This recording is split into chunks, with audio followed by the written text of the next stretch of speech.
We talk about this as a goal in most of what we do as educators, that we're preparing our young people for the world of work and citizenry for the 21st century. But we're not often as clear about what we mean by that.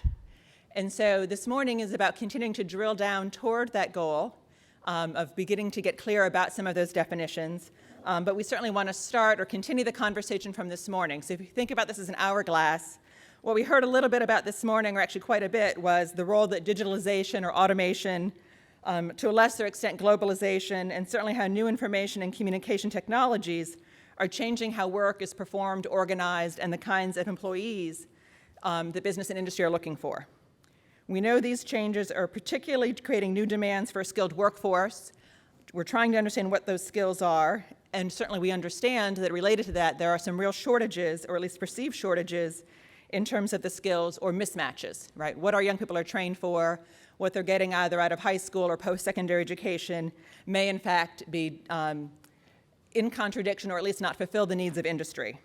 So we really want to think about that today and then think about those skills towards competencies.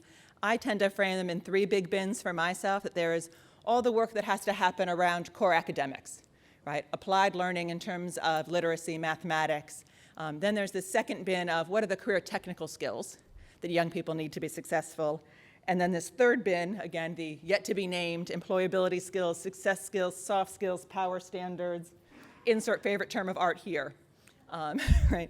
And a lot of our conversation over the next 2 days will be about that bin. But to continue this morning's conversation, particularly about the economic side, and then drilling into those competencies so that we can continue to get deeper, we have three very esteemed panelists. So let me quickly do introductions, and then we'll hear more specifics from each. So we have with us Professor/Director of Research from the Georgetown Center on Education and the Workforce, Dr. Jeff Strohl. Wave your hand, shout out, there you go.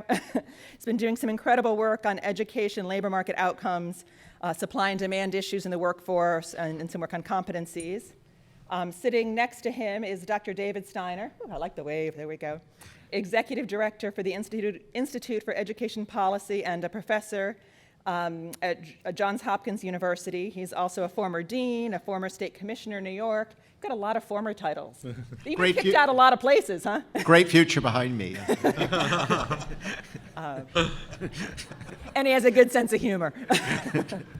And then sitting next to Dr. Steiner, a dear friend, Stefan Pryor, who currently sits as, actually probably doesn't sit, there's a lot of standing and running, as the Rhode Island Secretary of Commerce. He is also the former State Commissioner of Education for Connecticut, and prior to that, Deputy Mayor and Head of Economic and Housing Development for the great city of Newark in New Jersey. So that's the great crowd we have. Let's welcome them. Could use that line in the future. Nice job. And then, Jeff, if you would get us started a little bit in talking about what we think these economic shifts are and how we got here. Great. Thank you very much for being here. Okay, I've got this thing to change the slides. I just wanted to cover a couple of points very quickly. One on the point about our center and its stance on useless degrees. This is a labor market standard.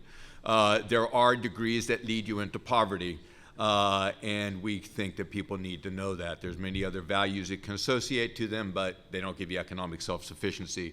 That's a pretty important point.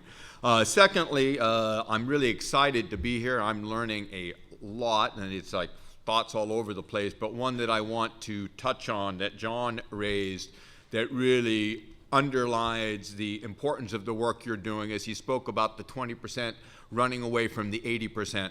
The 20% who are running away are white, getting BA plus, and reaping the gains of economic inequality, and it's widening. So as you do your work, you are changing that equation, and you are hopefully making some adjustments to the issues around education truly being a great equalizer. So I applaud your work as you do this, and the challenges ahead of you. I'm almost glad they're yours rather than mine. I can just talk about them. You guys actually get to work on them. So I've got two different things here. Make sure I can make this work. Ha! technology does not defeat me. I just wanted to put this thing up here for a little entertainment. Concern over the skills gap is just not new, and by skills gap, I mean the thing that what we're producing doesn't meet the labor markets of the moment. We've got bits and pieces of historic quotes from important people. I'm not going to read them to you. Hopefully they're being presented.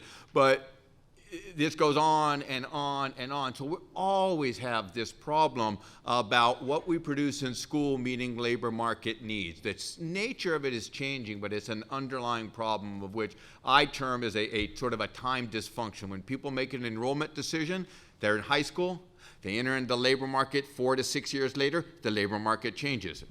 There's going to be some problems associated with this. So just something to think about, and it's an underlying core piece about what I want to talk about as we move forward. So let me catch up on my computer so I can read. This is a problem about getting older. Sorry. Oh, well, never mind, I can do it from here. So anyways, we got to really think about what is changing, and there's a lot changing in the world. And one of the two big factors that John had raised is that routine tasks are giving way to non-routine. Skills and tasks are changing very rapidly. Majors matter more. And what's really going on here, and it's been mentioned before, it's a proxy. We've got this finely grained packaging that we need to consider that makes somebody work ready. There's a set of very specific qualifying skills and a package of general skills that really make somebody marketable. And much of what's happening with what's making majors matter more is really about that of qualifications. And this really connects with employer training, where the employer has been withdrawing their commitment to qualifying training for the worker, so they've got to be a lot more work ready, and this is really where the specific skill set comes in. The things that haven't been changing is the interaction of general and specific skills, and this idea again that there's a lag time function between education, production, and entering into the labor market, and this is really important. I'll get into the general and specific skills point as we move forward. But one point that came up to just start you thinking about this is a really great paper out there called Rethinking the Risk of Automation. And what the person says is most of the work done on automation right now is assigning a single task to an occupation and then saying that task is routine, therefore 50% of all jobs are under threat of automation, where in fact, especially given firm size, people do a lot of stuff. And only one of the things that they do might be routine, automatable, but the rest of the things that they do are not. And so the package of skills, and as you think as educators, is, a lot of people work in a small firm. And you're an accountant one day, you're you're on the construction site the next day, so you do a lot of different tasks. So this idea, and Steve brought it up well, is we've got packages that come together that we need to teach, and they're maybe a little hard to target. So anyways, as we know, the growth of education has increased and there's increased variation, and combined with decreased training is making majors matter more. Now, I stole this from somebody, and I really need to be responsible and cite them, but I acknowledge at least it is not my thinking. Early on, when only a quarter of the population was getting a college degree, the employer was more committed to providing employer-provided training, so they could reach into this pool of college graduates and come out with somebody who was less risky on the workforce because they were also applying training. As we've moved forward from 25% to nearly 70% of the jobs requiring college education, with a huge boost, the risk has become much higher for the employer because they're reaching in, trying to find somebody with a certain something that they don't really know what it is, and they reach in, and the risk of finding a good employee is higher. So finding someone in a specific major actually changes it from this distribution back to this distribution where the risk lowers. So going from needing a college graduate to needing a BA in chemistry or needing a BA in economics becomes much more important because it's really associated with the set of skills that you're identifying as being very appropriate. Now, this covers the whole spectrum from high school all the way up, is this combination of the specific and then also some general skills. So to get past this, so I've gone through that. So anyways, there's this very important aspect about as we think about education and work and the speed with which things are changing is we need to think about this time distance and what can we do as educators to shorten the time distance between what you're learning and what you're doing on the job. And so there's lots going on: apprenticeship, work-based learning, exposure has been brought up. All of these things are extremely important to shrink the distance between the classroom and the workplace. And so I think it's very important, and that's, do you want me to stop here, or do you want me? And you can click to the next one. Okay. And I think this is where we'd also hoped Stefan would share a little bit from more now of a local context, from the Rhode Island perspective. Great to be with you all. Thank you. I serve as the Secretary of Commerce in Rhode Island, which, as you heard from Heidi, means that I help to guide economic development in the state, which is so heavily intertwined with education and all that you do. I'm so grateful that Jeff offered these remarks and these slides as a preface. I'll build upon them for a couple of moments and then dive in mostly on what Rhode Island is doing before we proceed with the panel. It's been estimated and affirmed by organizations like the World Economic Forum that 65% of children in elementary school today will end up working in new job types that don't even exist currently. There's speculation about the half-life of jobs these days. You've probably heard that kind of terminology, but it's estimated that the half-life of a job in general, Brown and Thomas estimate this, the half-life of a job in general is 5 years, and for a software developer, someone working in the digital field, it's 2 years. So the skill set will only be half as marketable or valuable after 2 years. This is an incredibly rapid evolution or change in some form in the workplace, and education needs to attempt to adapt and adjust, and it's enormously challenging. I'll also note that the types of learning that are required are in themselves evolving. It's estimated that 52% of jobs expect to require cognitive abilities, including creativity, logical reasoning, problem solving. You've heard a lot of this from the last panel and from Jeff, that's more than half require those kinds of creative and problem solving skills. More than half of jobs, the estimate is in the range of around 2020, such jobs will require that.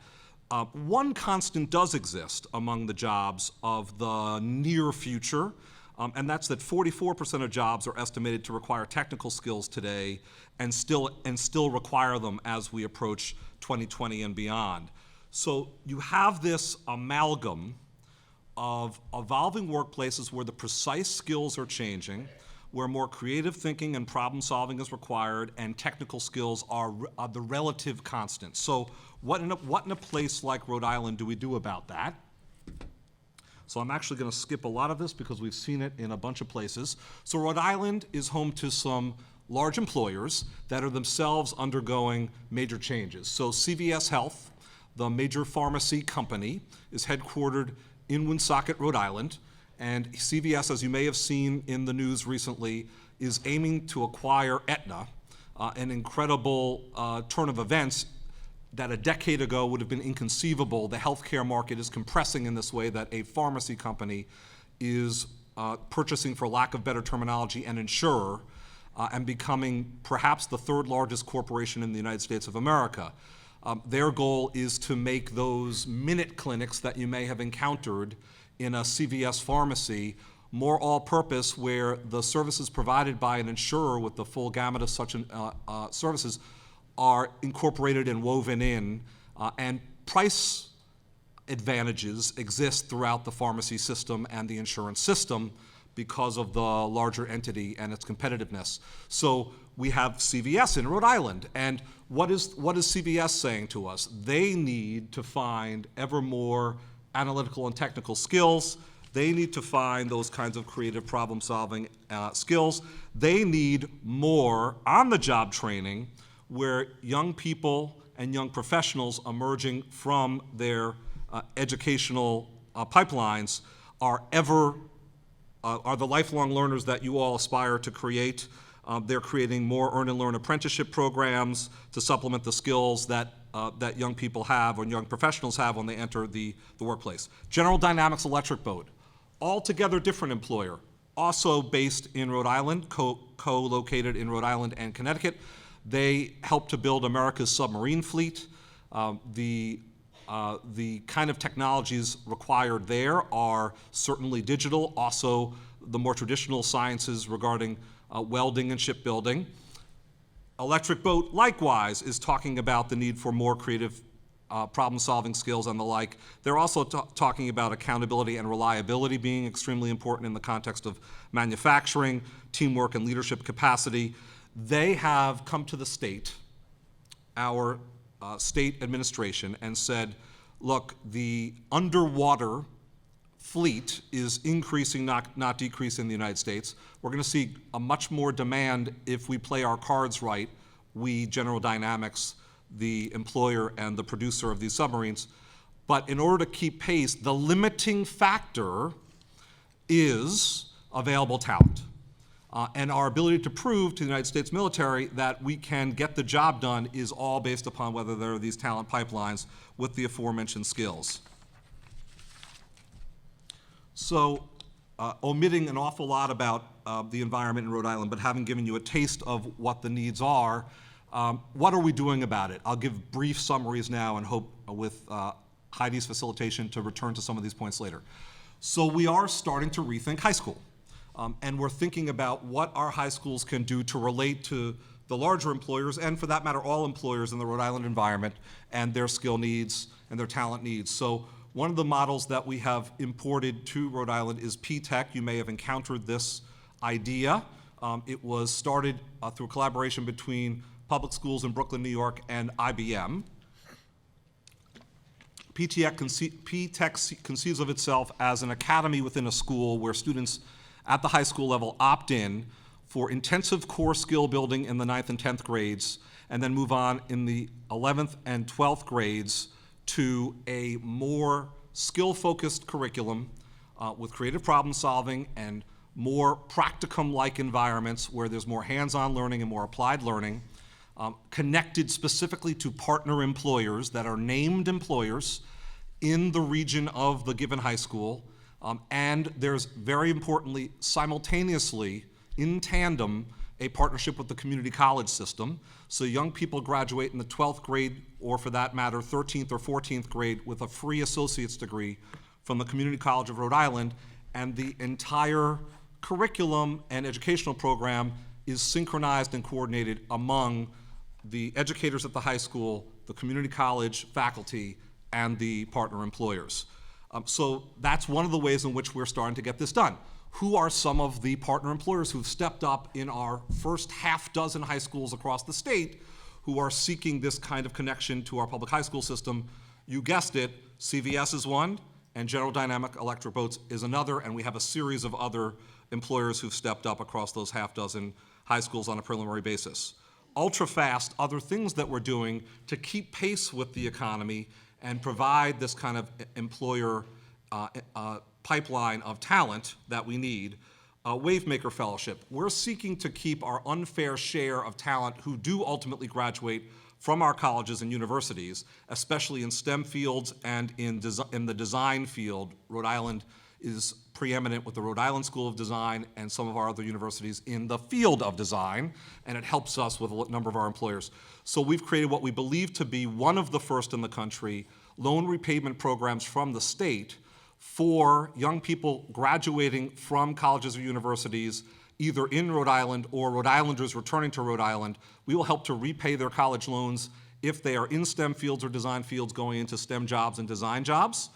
What this does is it also creates an atmosphere, we hope, and we expect in our K-12 system where college is even more attainable, where loans can be expected to be repaid for the STEM and design fields. They can become even more attractive and can make our businesses more competitive.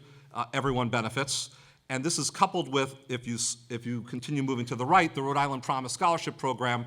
Rhode Island recently became the 4th state in the nation to offer full scholarships for tuition to our community college system. We have an integrated community college system for the 2-year associate's degree program in our state. We now have free community college for high school students who meet the criteria entering community college.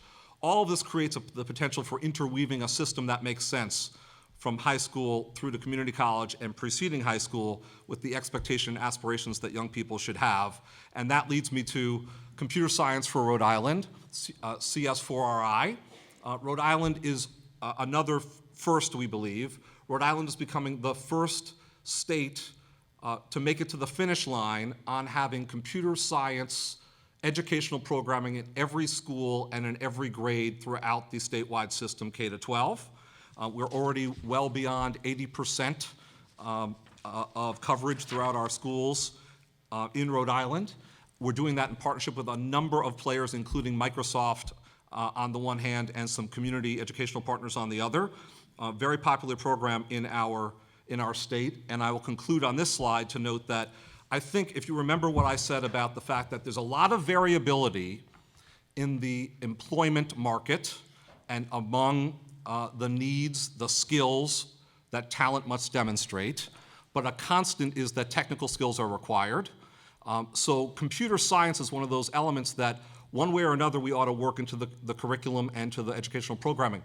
Not to say that it ought to be, the pedagogy ought to be rote pedagogy, that it ought to be a particular method. As a matter of fact, in our CS4RI program across the state, there are multiple methods of implementation. What I do mean, though, is that the core skill building that we often intend around the other core skill areas ought to be applied to computer science. We have, in most states and in most districts, we have standards in, of course, English language arts. We have standards in mathematics. We have standards very often in science. Where does computer science fall?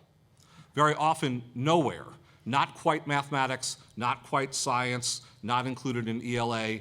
So in my view, states ought to undertake and districts ought to undertake an effort to find the way to weave it in. 7 states have adopted K-12 CS standards to date. Our estimate is 16 are in the process of adopting or evolving them. 9 more states are adopting. 9 states have state-level funding for CS education. 35 states count some kind of computer science coursework towards high school graduation requirements. What can we do in building a K-12 system and beyond through to college that enables this kind of continuity of technical skill building while promoting creative thinking and the other kind of problem solving necessary for the future? Thank you. Thank you, Stefan. I'm still sort of captivated by the CVS example. I love the idea of finding the perfect lipstick one place, getting my prescription filled, preventative care, and a proctology exam all in one stop. But rather than focus on that, I wonder, David, if you can try and figure out how to bring all this together when we think about these 21st century shifts. Sure. As Henry VIII said, I won't be, to each of his wives, I won't be keeping you here for very long. But I do want to be a bit of a disruptor here. First, I'm not going to use a PowerPoint because you can hear what I say and you don't have to read it at the same time. Secondly, I want to remind you that liberal arts education, which was pioneered in ancient Greece and Rome and for several centuries in the West, was all about transferability of skills. At one point, the British more or less governed 1/5 of the world's surface and a little more of that of the world's population. They went to Oxford and Cambridge, and then they went to rule India and Canada and Australia and many other places. And the argument was that if you had thought deeply about ethics, about political science, about the humanities, you could take that fundamental education and apply it to almost anything. And what happened was that became the vision for the many. So in Middle Tennessee State University, where I've had the privilege of lecturing, almost 40,000 students are trying to do that. The same thing that was taught at Oxford and Cambridge and the Sorbonne and Padua, we tried to democratize. And what we found in this country was that that didn't work. It didn't work because the level of thinking that was required for that transferability was so demanding and so high that we couldn't figure out a way to make it available to the many. And so for many, many students, their BA became less and less valuable. by comparison to the few who went on to master's degrees and are that 20% that's pulling away. So first fundamental question for you. What is transferable out of knowledge skills for this new economy? We don't really know. We don't really know. It's a huge question mark. Second, beware of the cliches. I want you in the next 15 seconds to think very, very critically about nothing in particular. This is right in my skill set, thank you. Right. Not the easiest thing to do. Actually, it would create existential angst if I asked you to do it for a minute. The point I'm making is we hear a lot about creative thinking, metacognitive skills, interpersonal skills, teamwork skills. They actually don't exist unless they're in a context. What should the context be? Should it be in the traditional humanities, that is to include mathematics and science and foreign languages and English language arts and social studies? Is that where you're going to develop your critical thinking? Or should it be in statistics, media studies, computer studies, and does it make a fundamental difference? In other words, should we rethink our entire curriculum? Or should we just worry about the fact that in Baltimore, where I live right now, there are many schools where not a single student has reached proficiency in the traditional subjects? So should we give up on that traditional pathway and say it's going to be more relevant to switch out into computer studies, into media studies, and maybe they'll do better? Or are we copping out just because we cannot solve the fundamental problem of inner city education for underprivileged students? So is this are we giving ourselves a pass in all of this? Or are we really onto something and saying if we change the subject matter, there'll be more relevancy? Third point, right now we tend to think of pre-K-12 and then something else. I think what's common across this panel and even this morning, we've got to stop that thinking in this country. We've got to start thinking of 10 to 14 as a powerful period in life. And many of the top performing countries have a serious assessment at 10th grade, after which you choose a high quality career and technical pathway with ongoing academics, or a very highly selective academic pathway. In this country, it would be IB, AP, SAT 2s, electives, dual enrollment. We are scattered all across the high school years. We have no coherent pathway choices. They're muddled, and we've got to get clarity about this, right? So we have to build. In New York, for example, we have a 5th Regents exam that is now optional. It used to be world history. You can replace it with an industry-approved pathway, and it's just as meaningful as the other 4 Regents exams for high school graduation. In Maryland, I'm serving on a commission that's looking at making the 10th grade assessment the crucial gateway to what then becomes a real choice with an industry-approved pathway that is a 4-year pathway, 2 years while you're at high school with internships, and then 2 years with the relevant technical or community colleges that again have their sequences signed off on by specific industries. And so we can talk about that. But I think the mindset of K-12 is not serving us well. We all know we have about a 40% gap between high school graduation rates, and by the way, those are becoming more and more meaningless. You get Ds on courses, and in all but 13 states, you graduate from high school. But 40% of our high school graduates can't do a college and career ready community college course without remediation, roughly. So we either keep beating our head against that statistic and trying to make it a little bit better, or we completely rethink what happens in high school and backward map it so that kids in middle school are taken out to see industries and different kinds of work activities and are pre-prepared for the choices they'll make and pre-prepared to take that 10th grade assessment seriously because they see it opens doors to careers and experiences that are going to be exciting for them, instead of just this abstract academic work where we're failing to teach them and they're failing to learn. So bottom line, I think a couple of tensions to be aware of in all of these conversations. First, you hear a lot about personalized learning, big money in California and elsewhere, and at the same time we keep talking about teamwork.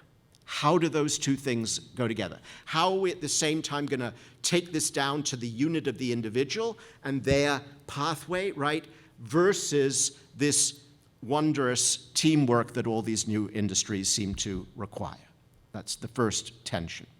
Second tension, when we talk about democratizing opportunity or equality of opportunity in this new market, for this new process of selection into new industries, what does it mean for our current skills gap, our current learning gap?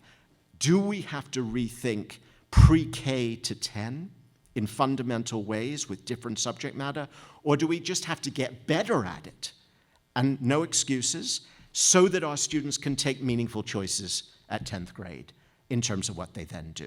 That's a fundamental question. Hundreds of thousands of us are working to make it reading programs at K3 better, right? Trying to get the math skills, the pre-calc, the algebra 1, where we have unbelievable failure rates in our inner cities. We're beating our heads against trying to make that better. Should we go on doing that, or should we completely reconfigure our K-12 sequence? So that's a second huge question. And then the third question, just going back to my first point, is in this tension between those, they've been called various things, gateway skills, fundamental skills, soft skills, but those that seem to be generic to all of these industries, what is the translation between them and conventional academics, right? What does that look like, and how do we do a better job of teaching them? And the tension between that and the specialized skills that you only get in the specific pathways in industries where those industries are changing so quickly. But the last thought is this. In the end, the folks who earn the big bucks are knowledgeable and skillful about something, right? You don't just walk into a software design job at Apple, right? You are very, very good at doing something. You don't become a senior surgeon at Johns Hopkins by being good at cutting, right? You actually know an enormous amount about where to cut. And you learned that somewhere. And your critical thinking is deeply embedded in that skill set that is incredibly specific and took years to develop.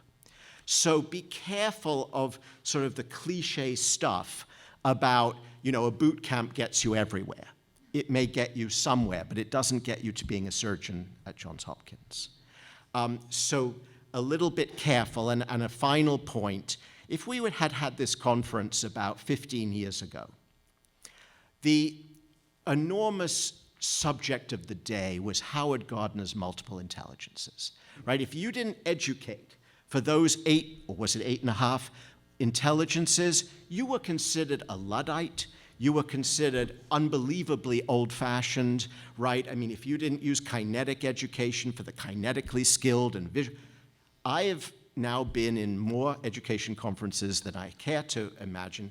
I can put hand on heart and say in the last 5 years, I've never heard the name mentioned. So be careful about the fact that the shiniest thing is the thing that's going to change everything. And keep in mind these fundamental choices about where we put our energies, for what grade levels, where we do whole-scale replacement, and where we just have to stick at it and do better teaching of the basics. And what does that mean? So, David, I love that you called it the shiny thing, because I often, as a recovering district leader, often talk about Christmas tree reform. Mm-hmm. The idea that as educators, we see the brightest, shiniest ornament and say, oh, I have to have personalized learning. I have to have, you can go through the long list of small school, big school, academies, et cetera. And I certainly worry that in this larger conversation, we've landed on project-based learning and personalized learning and work-based learning without getting clear about the fundamental choices we're making, without being clear about, as much as one can be, what are the transferable skills that matter. Exactly. And we jump to the strategy or the intervention before being clear about what are the knowledge and skills we're trying to develop. Right. So I wonder if we can spend a few minutes there before we talk about kind of what the education intervention might be. What do we think those knowledge and skills are, as much as we can and should be defining them?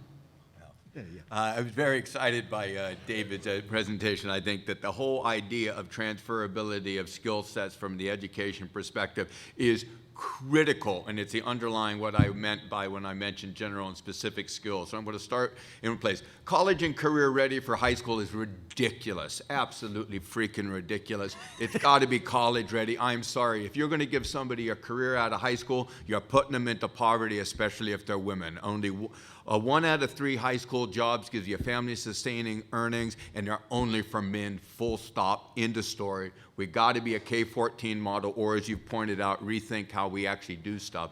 The problem about rethinking how we do stuff is in the United States, we have a regretful answer to the European model, and it was called tracking. So if you take any idea of any kind of test in 10th grade for an American student and put it before the Black Caucus, they're going to say, yeah, I know what you're doing. You want 4 years for your kids and 2 years for mine. So we really got to figure out this tracking issue in the United States. So to move into this idea about how we kind of future-proof and think about schools to move between the base competencies and the specific skills, I'm going to work from this general and specific angle. In cognitive science, as I understand it, and I'm very novice here, so David might correct me here, general education can be reduced to recognizing underlying rule structures that enable you to move what you've learned to another place. Specific education is horrendously non-transferable and must be learned in context. So taking this to the model that I presented about this time lag, specific education ought to be provided as close to the labor market as possible. So this is really pretty much the difference between Ruby on Rails and algorithmic thinking. So if we look at the perspective that you all are in the K-12 space, and if I'm right currently, it's very far from the labor market. Much of what you need to be doing is to honestly prepare those students for the world where economic opportunity, not poverty, is really in getting a post-secondary education. I think the K-14 model, and I look to the occupational competency clearing models that Department of Labor has put together to help me think about this, is we really got to start with this solid base of these competencies and skills. And the funny thing is, to your example about critically think, okay, what the hell is it? It's really hard to understand. A lot of the things that we're hearing out there in the field are they're fundamentally non-teachable, and I'm really worried about a lot of the fads that are going on, the bright, shiny things, are they really teachable? And we have to sort through this. So if we look, it is clear that people have got to learn to think on their feet. And if we think about what's been happening in the labor market, there's been a fundamental transformation in how people learn and when they learn. I really believe we've seen a destruction of the old linear model of work-school to something that is, school-work, is school-work, school-work, school-work. And so you need to be able to move back and forth. And the move back and forth part of what we're seeing happen in the labor market is the ability to pick up some more specific skill sets. There's been some interesting work done in a cross-country framework that shows that general education imbues a certain sense of flexibility. The real funny secret behind all of this is just Eric Hanushak's work. He points out that the people with general education who have those advantages are the ones who are willing to go back to school. And so something's happening here, right? And so the thing that you need to do, I believe, is in that imbuing people with the ability to learn in new situations. Because right now in K-12, they're really not up against the workforce. So unless you're really talking about a European model, my wife's Italian, all of her friends went through vocational education, and somewhere between 8th and 10th grade, they made a decision about a career. They went into the career, and all of her friends own a home, can send their kids to college, and they got the same job. This is not the United States. The data that Steve put up earlier today, where he says there's 7 some odd jobs between 25 and 59 or whatever, or 18 and 59, that's actually fairly constant. In the United States, we change jobs. This is what happens. In Europe, they don't. In general, the average job holding in Europe is between 1 and 3 jobs. It's a whole different structure. So we need to be really careful about the pendulum swing towards let's teach everything specific. You know, this whole movement towards apprenticeship, this whole movement towards very, very specific skill set. It is valuable for the first job. It's not necessarily valuable for the next job. So we have to find this balance between the two, because too much specific education actually holds economies back and holds people back. So I'll leave it with that. So, Jeff, I think this is a really important point, though, because we do tend to merge these. Yeah. Right? We either avoided the conversation altogether about what technical specific skills young people needed and what sort of transferable skills, and focused all on the academics. And now we're kind of mushing them together. And I think it's an important piece. You've certainly talked about, I think the way you started there was the career specific probably should be coming later to some extent. Not that we shouldn't be doing it, but then we need to be clearer about what is the general. What are those transferable skills? You know, you hinted a little bit at the DOL kind of paradigm around the personal skills, the academic competencies, workplace competencies. You know, other folks are defining them around certainly all of these, for lack of a better kind of socio-emotional pieces in terms of communication, self-awareness, character and civics, career navigation, which I think is under-attended to, financial literacy, depending on where you are. I wonder, you know, if we can spend a minute talking about that bin of the general transferable skills. You know, what should we be paying attention to? Why are there so many darn lists? For folks who work in schools and are trying to have conversations, and when you played bingo and said, we figured this out in our community, it's probably because there are so many lists. You know, how do I figure out as an educator where to spend our time? So just very quickly, again, to sort of push against the cliches, we were talking earlier, a couple of us, about our children who, two of them are in emergency medicine, EMT and paramedics, and it turns out that the number one skill you need before anything else is the capacity to memorize. Because if you give the wrong drug, you kill the patient. I have about 10 to 11,000 lines of Shakespeare by heart, because that's all they taught me in England. But the capacity to bring up the right quote about, you know, having a great future behind one, or he rose without a trace, or so young and he's already done so little, are very, very useful skills, right? To be able to pull out of the memory. So we've got to be very careful between being genuinely and rightly agnostic about what those skills are and asking that question honestly, and imposing our, you know, 2017 cliche thing, which is that it's got to be all about creative thinking. Creative thinking comes out of skills that are real, embedded in knowledge that is real. Yeah. It doesn't just appear like a bubble out of the head. And I think there is a case to be made that deep reading, working deeply with a scientific experiment, working very hard to understand the fundamental conceptual thinking, mathematics, the kind of thing Deborah Ball is trying to work with in Michigan, are the most transferable skills, because you're actually working very, very hard to understand things that are very difficult. And that gives you the self-confidence that these folks are talking about, so that when you do have to change jobs, when you do have to master a new field of techne, what the Greeks would call techne, you walk in there thinking, sure, I can do this.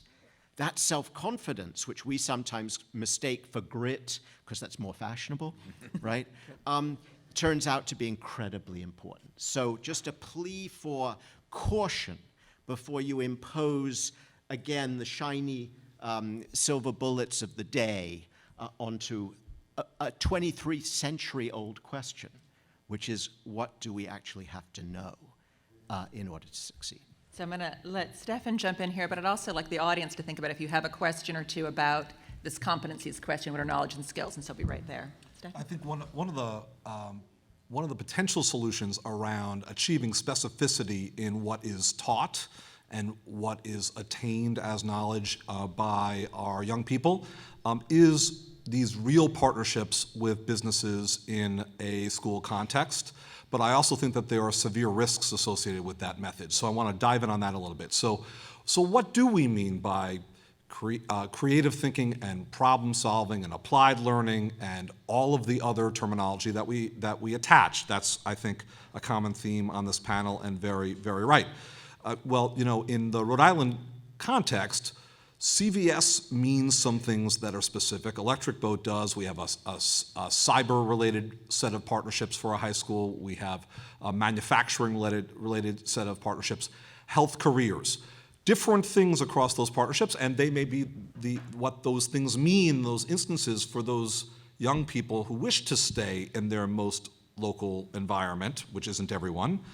That may have the most meaning. But is any business partnership good enough simply because it offers the opportunity for practical skill? What do we mean by a school business partnership? Is it charitable contributions to the school to purchase what it needs in the way of supplies? Is it occasional lecturing by professionals from the workplace in the schoolhouse? Is it something much deeper around an understanding of the nimbleness required in the way of thinking in the workplace and the evolving skills that are required, and how do we ensure that there is an intricate conversation that translates into curriculum and instruction in the school? I think that is a fundamental challenge, but I do return to the premise. I think there is enormous opportunity in fashioning these kinds of partnerships, because trying to predict, based upon the data sets of today, what careers will look like tomorrow is so difficult that I think having the employer in the mix has enormous value. So before we go to the question over here, I think this point, Stefan, about what's the purpose of the partnership? Because again, that can itself become another bright, shiny star, and this is coming from one whose Christmas tree is tilting already. I actually have it kind of bungee corded to the fireplace, so nobody go to my house. But the other piece of this is engaging partnerships that help us more deeply understand those particular competencies in context. Right? And so as much as we talk about project-based learning or group and cooperative learning, which are not one and the same, are we deliberate about and clear enough about what does collaboration look like in IT or design work, and how does collaboration look different when you're on a construction site? And being able to sort of master those or develop them with our students in different ways. There's a question, I think, over here about competencies. From the great state of Tennessee. Absolutely. I want to simultaneously get myself into a little bit of hot water, but also truly try to understand. And I've been very moved by this panel today, so I'm just going to come at you straight. As a 38-year-old principal, I'm charged with, leading essentially 4 generations of people within the same building, okay? And one of the innate challenges that we struggle with right now is quite literally just the use of this piece of technology. And I see that from the baby boomer frustration of these need to be out of here, they need to be exercised from the building, to the millennial teachers who literally can't get off them themselves. So I kind of charge, with this question, and I mean this with all due respect, this panel of essentially middle-aged men, telling me or telling us, regarding memorization, regarding the creativity that should spawn out of the knowledge base that we have. I'm pushing back on certain generations, in terms of getting rid of these, and instead the paradigm shift of positioning these to our students as a tool. This isn't technology for them, it's technology for us. It's certainly technology for you. Your primary years, you just obviously didn't have enough power that NASA had, right in the palm of your hands. So how do we have that conversation where, you talk about working memory when I've got something here that I can pull instantaneously, and this is something I'm just generally trying to understand as I'm leading these generations. So how do we differentiate those two ideas there, that I've got everything at my fingertips versus the knowledge base that's coming out of? So I'm going to push right back, because this is fun. You have almost... With a quote from Shakespeare? Yeah. There is no art to find the mind's construction in the face. But I think look, you have very little in that machine, in fact. One of the most important scientific theories of the last 50 years has to do with string theory. If you don't know string theory, you are out of the conversation of modern physics. So I challenge you, you can do it now if you want, go to Wikipedia and look up string theory. By about 5 lines down, you will, unless you've had advanced, and I mean truly advanced physics, at a postmaster's level, you'll be completely at sea. Looking it up does absolutely nothing for your knowledge if you don't bring an enormous amount of knowledge to it. Second, and perhaps a more fair example, the Khan Academy, you know all about that, right? You watch the video, you get the knowledge. I was working on a state curriculum, and one of the things I proposed was a reading on Heisenberg's uncertainty principle, arguably with Einstein's relativity principle, the most important theory of the 20th century. And there's a Khan Academy for that. Well, you watch the video, which is designed for high school, and within 2 minutes it talks about the Planck's constant. If you don't have 5 years of deep physics, you don't have a clue what's going on. So I just want to push back a little bit at this idea that because you can look lots of stuff up, it's a replacement for actually knowing. It isn't. Not at serious levels. It's very good for trivia, and it's very good to take your knowledge from level 3 to level 3.5, or level 11 to 11 plus. And I don't trivialize that. That is important, right? It can take you to the next incremental skill level. But the idea that because you can look it up, you can jump into a much higher level order of thinking about something real, that I resist. Yeah, very briefly, I also will push back. I got 40,000 photos on my computer. I can't find them. And so good luck with the informational search. There's like, and so that's there. Secondly, as my boss always tells me, we often say the answer lies in the middle. Oftentimes, my debates with millennials on the job site are between multitasking and non-multitasking, as though one has the right answer and the other doesn't. It seems you're in the same situation. There's a lot of evidence that suggests trying to deficit fill, you'll get very small marginal gains. Trying to work with people's strengths, you'll get very big gains. So if you're stuck with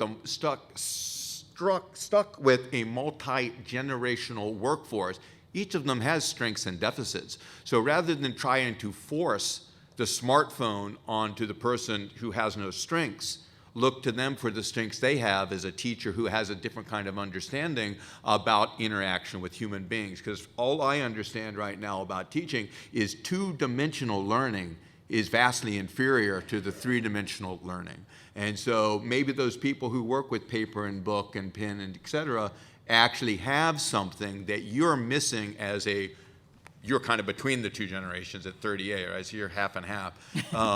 So that's just something to think about, and this is the same things we need to think about on delivering the skills in the workforce, right? We've got to prepare people to sort it out as each situation is going to be different. And this is the transferability of knowledge, the understanding of the underlying rule structure. How do you take the thing you got and make it work where you are?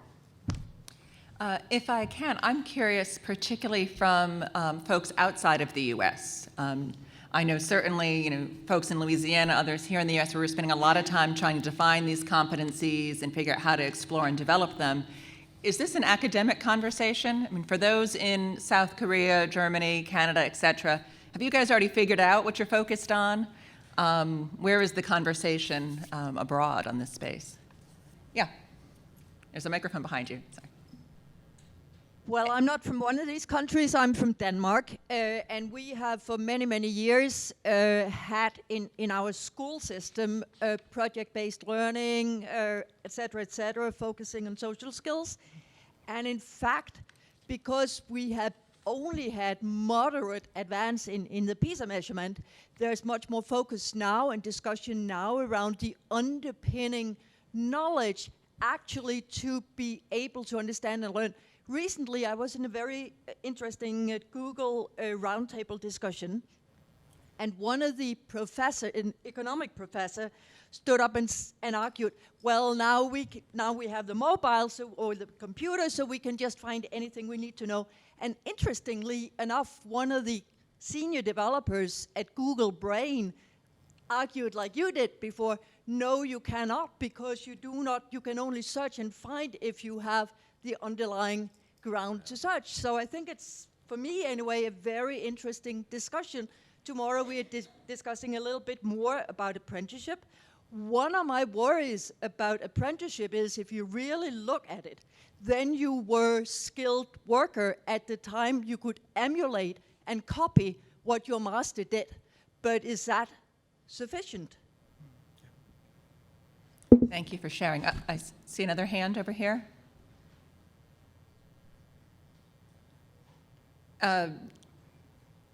Would you put your hand up again so she can see you for the mic?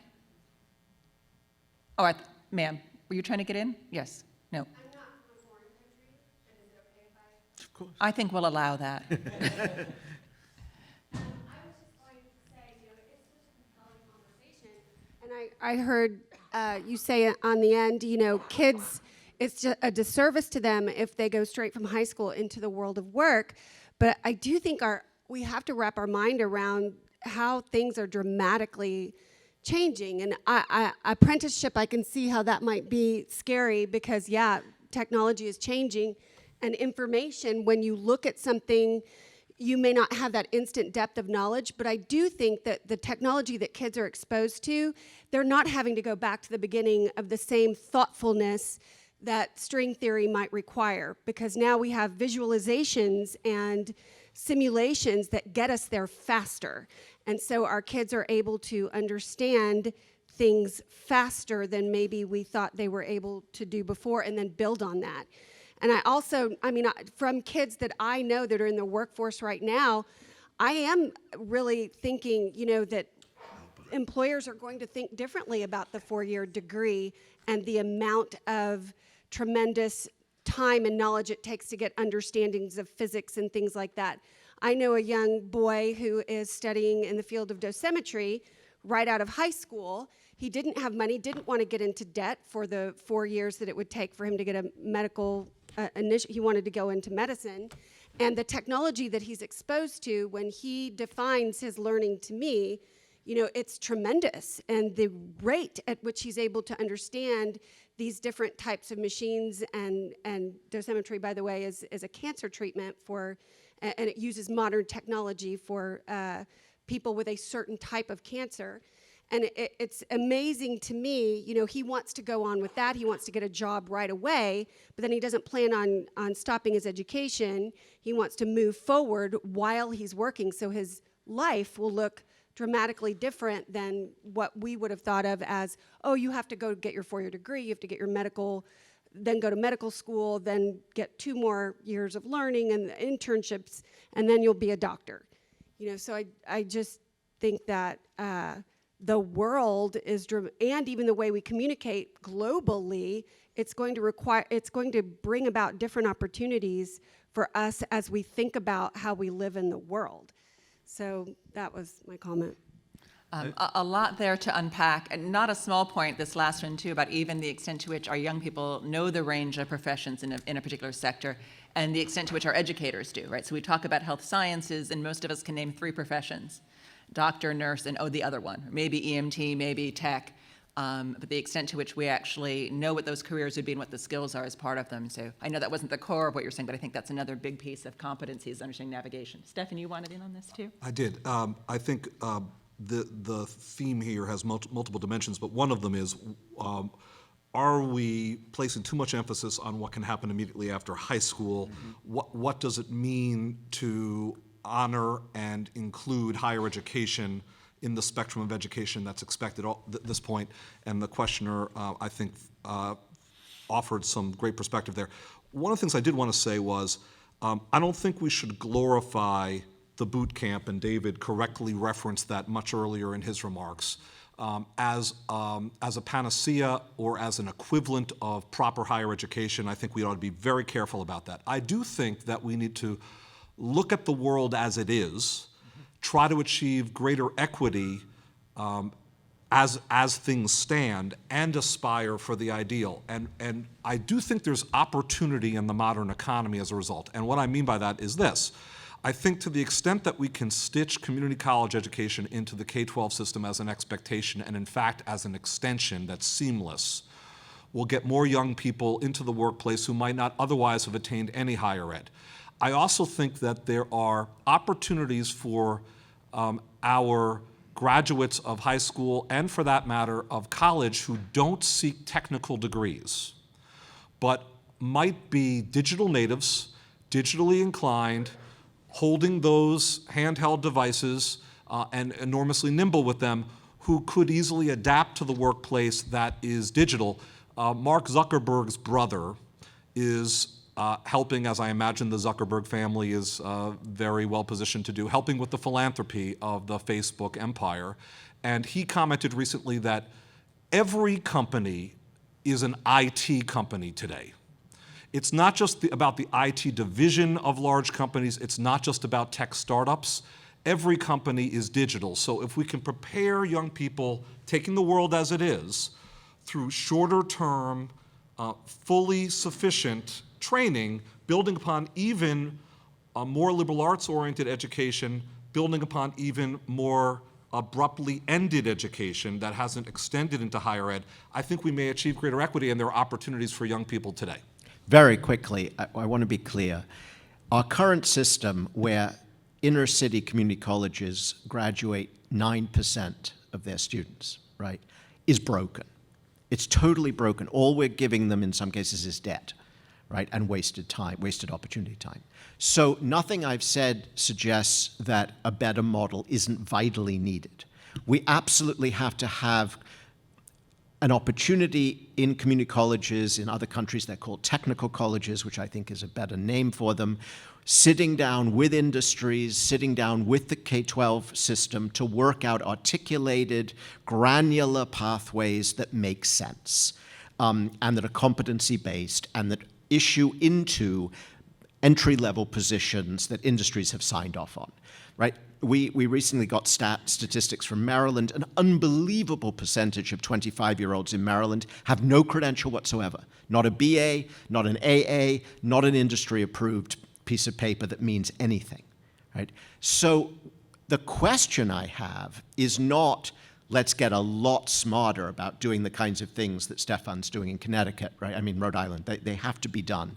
But what does it mean for the preparation of students to take advantage of those opportunities and then parlay them into continual learning and new skill sets?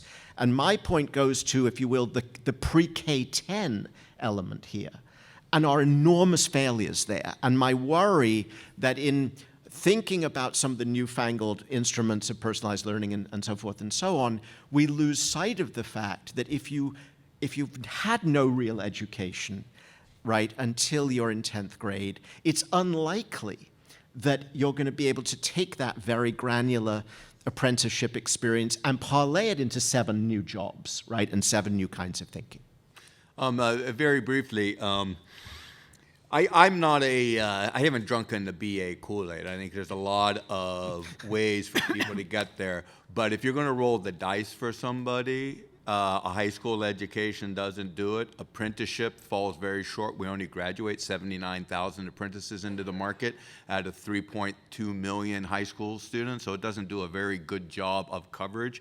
So there's a big problem. And one of the fundamental things as we look backwards, you know, and all of this is backward looking, we can change the future, we can't change the past, I guess, is that in the past, back to Greece or back to 2015, there's the labor market's always required something more than you get in formal schooling. Mm-hmm. It used to be delivered by the employer in work-based training, guilds, and other ways. It's not done so much anymore. And the employer has successfully been pushing higher and higher skill requirements back onto the school system, and that you need to get a certificate, a certification, and all these other items. And so something has changed that has made high school not enough in most cases. Yes, we got isolated cases where it works, but it mostly works for men. And I don't think that makes education the great equalizer. And that's the issue. We could have another system where it actually did work very well. So an apprenticeship, work-based learning, it's great, wonderful. It just doesn't have enough coverage, and the employer's not enough committed to it in general. Now, many of the employ work in Tennessee a lot. Great apprenticeship programs. Some of the car companies doing great stuff, right? I mean, they're actually working with it. So it can work. It's just if I'm going to look at public policy and where we are now spending our money, 79,000 apprentices every year, 3.2 million high school graduates. Big gap between the two. So let me push on this then. So if we take as given, or we accept kind of some of what the truths are we heard earlier and in this conversation, that the workforce requires bundles of skills versus just sort of having a job or a job title, that degree is not destiny. By the way, I love all the alliterations we have going today too. And third, that there isn't a shiny object that gets us there alone, whether it's apprenticeship, project-based learning, et cetera, but that we really need, one, to be clear about the purpose, and two, to ensure coherence across what, particularly in the US, is a very polycentric system around education, workforce development. How do we get there? What are the challenges? And frankly, I'm looking first to two gentlemen who have led states. Between you, you've been responsible for the education of about 5-6 million young people. So if you guys couldn't do it, talk about what it takes, or what we ought to be doing. Well, we're grateful to be in the presence of folks from OECD and PISA, as well as so many others of you from extraordinary backgrounds. There's no question that as the United States has slipped down these international tables, we have to have a come to reality moment where we realize that the way we've been trying to teach the basics has got to change and has got to improve. Our students can't translate English narratives into mathematical formulas. That's why they fail the PISA exam in huge numbers. And so we've got to change the way we teach mathematics. They can't read for conceptual understanding, which is why we've got to change how ELA works. So we've got to, if we look at a place like Switzerland, and we have folks from Switzerland here, and we look at the maturité, which is the key credential at the end of high school, the percentage of Americans who could meet that academic foundational standard is tiny, right? So the way we teach those foundational skills has got to improve radically if we are to produce the kind of students who have the confidence and the ability to do this job changing and moving in and out of further education throughout their lifetimes. It's not an either or. And what I worry about most is this country, and there's a wonderful book by Cuban and Tyack called Tinkering Towards Utopia. It's the best single book on American education reform, where they show that in this country, we're like a pendulum. We go from one extreme to the other. So it's back to basics, or it's 100% constructivism, right? It's personalized learning, or it's teamwork. We have got to grow up and get ourselves going at both ends of this equation, both at the fundamental skills, and then at giving our children some experiences in high school that prepare them for the job market with the confidence to be able to use those experiences. That was the point made earlier. There's no wasted experience. But there is if you've got no basic education.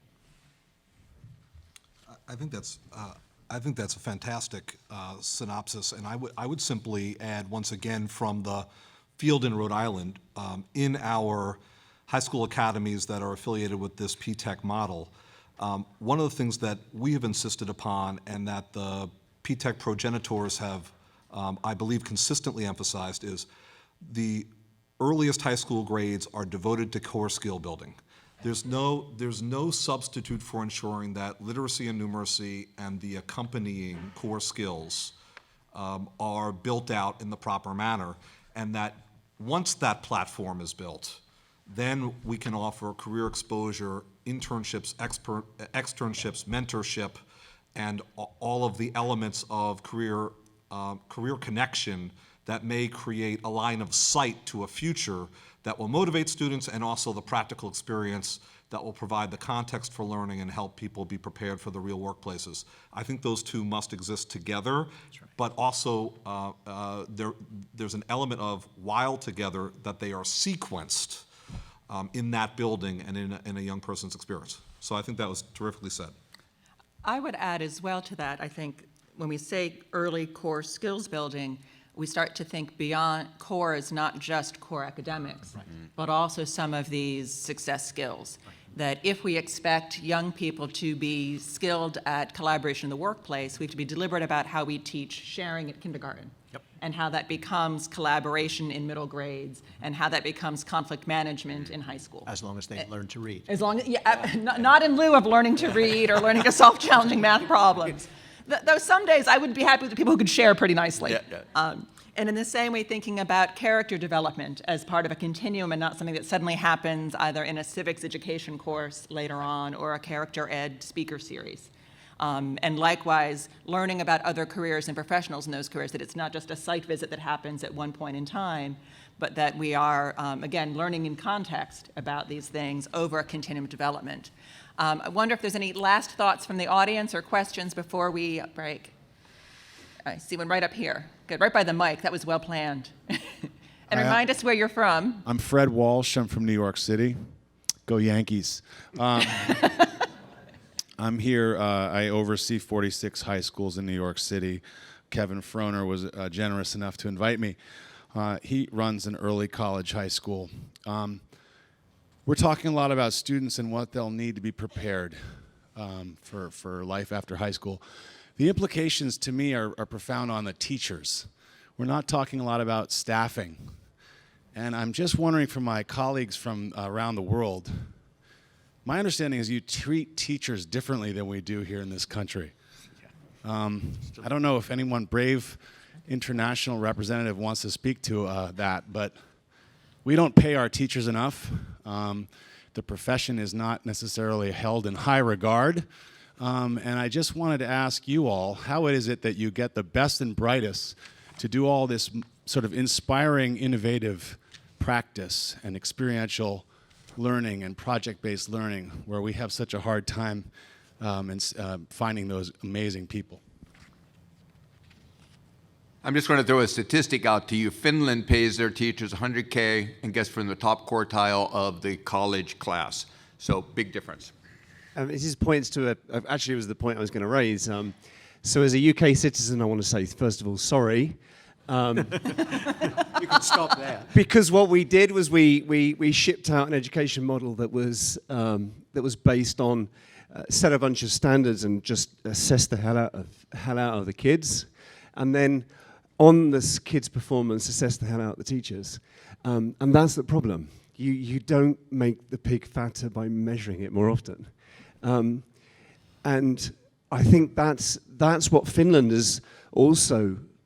They don't measure their kids so often. They don't measure their teachers so often. They employ their teachers. They give them trust. And then at the end, they say, how are they going to do? So if you assess less often, I think you'll get a lot further. Thank you. And I think the larger question of the culture around the teaching profession and pay in the U.S. is a great conversation for lunch. We encourage you to continue that there, as well as a lot of what other conversations started today. I just want to close out one in thanking the panel very much for being with us. Thank you.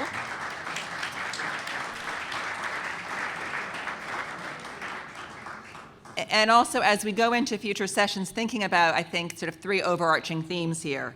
That this work only really matters if we're clear about its purpose, that we ensure coherence, and that we're articulating our expectations and systems of support across the system, whether you say it's pre-K to 10, 10 to 14, pre-K to 14 to 16. The idea is that we need a highly articulated system and approach. Just a little housekeeping. So very quickly, I've seen a lot of folks taking pictures. I thought it was because you wanted some record of me. It turns out you wanted PowerPoints. Want to make sure you all know that all of the PowerPoints you've seen and will see throughout are available already and should be on our website and the resources there. We heard a little bit about climate control, so we're continuing to sort of adapt that, appreciate the feedback on that front. We're going to head off to lunch just almost next door, kind of kitty corner. That'll be a buffet. You get to sit where you'd like, but we would like you to sort of mix in and get to know some other folks, and we have some discussion topics for you there. And then we'll reconvene really around experiential learning sessions. And again, thinking about it's not just the bright, shiny object, but what are you using it for? What is the purpose? How do we ensure coherence? How do we make sure we're focusing on the things that matter most in the lives of young people? So thank you very much and have a lovely lunch. Thank you, Stefan.